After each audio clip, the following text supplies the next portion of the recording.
या देवी सर्वभूतेषु चेतनत्वभिधीयते नमस्तस्यै नमस्तस्यै नमस्तस्यै नमो नमः।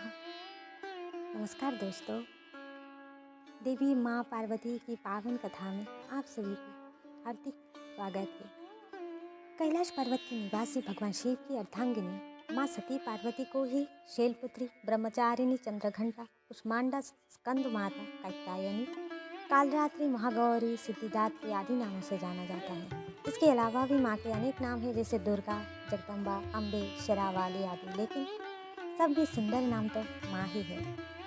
आदि सतयुग के राजा दक्ष की पुत्री पार्वती माता को शक्ति कहा जाता है। पार्वती नाम इसलिए पड़ा कि वो पर्वतराज अर्थात पर्वतों के राजा की पुत्र थी। राजकुमारी थी, लेकिन वो भस्म रमाने वाले योगी शिव के प्रेम में पड़ गई।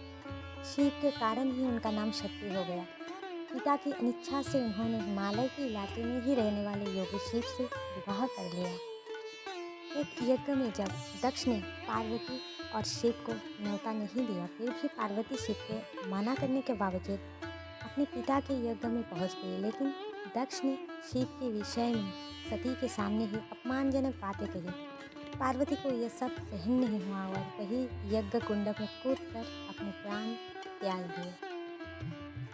ये खबर सुनते ही शिव ने अपने सेनापति वीरभद्र को भेजा, जिसने दक्ष का सिर काट दिया। इसके बाद दुखी होकर सती के शरीर को अपने कंध पर धारण कर शिव क्रोधित हो धरती पर घूमते रहे। इस दौरान जहाँ जहाँ सती के शरीर के अंग या आभूषण गिरे, वहाँ बाद में शक्तिपीठ निर्मित हो गए। जहाँ पर जो अंग या आभूषण गिरा, उस शक्तिपीठ का नाम वही हो गया।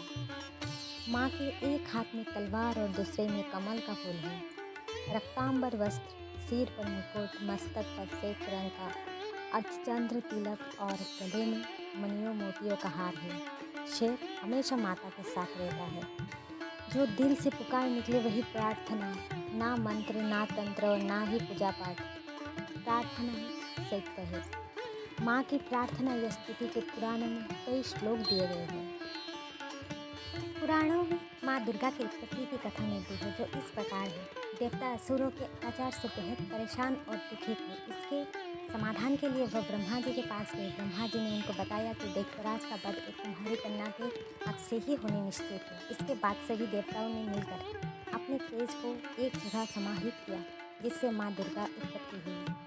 देवों के देव महादेव शिव शंकर के तेज से माता का मुख बना। श्री हरि विष्णु के तेज से भुजाएं, ब्रह्मा जी के तेज से माता के दोनों चरण बने, यमराज के तेज से मस्तक के केश, चंद्रमा के तेज से स्तन, इंद्र के तेज से कमर, वरुण के तेज से जंघा, पृथ्वी के तेज से नितंब, सूर्य के तेज से दोनों पैरों की उंगलियां, प्रजापति के तेज से सारे नाक, अग्नि के तेज से दोनों नेत्र, संध्या के तेज से भौहें, वायु के तेज से कान तथा अन्य देवताओं के तेज से देवी के भिन्न भिन्न अंग बने।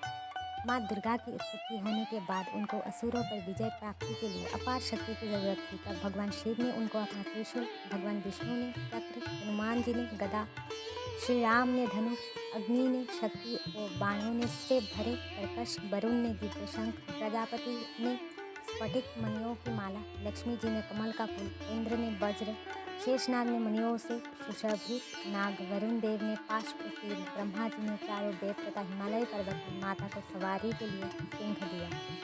इसके अलावा माँ दुर्गा को समुद्रों से कभी ना फटने वाले दिव्य वस्त्र, हीरामणि, उज्ज्वल हार, हाथों के कंगन, पैरों के मुकुट, 2 कुंडल और अंगूठे मिले। इन सभी अस्त्र शस्त्र और अन्य वस्तुओं को माता दुर्गा ने अपनी 18 भुजाओं में धारण किया। माँ दुर्गा का ये विराट और भय स्वरूप असुरों में भय पैदा करने वाला था। माँ दुर्गा के पास सभी देवताओं की शक्तियाँ हैं। उनके जैसा कोई दूसरा शक्तिशाली नहीं है। उनमें अपार शक्ति है, उन शक्तियों का कोई अंत नहीं है, इसलिए वो आदि शक्ति कहलाती है। अगर आपको ये वीडियो अच्छा लगा तो एक लाइक जरूर कीजिए और वीडियो के दौरान कथा सुनाते समय अगर कोई गलती हो गई हो तो मुझे क्षमा कीजिए। धन्यवाद।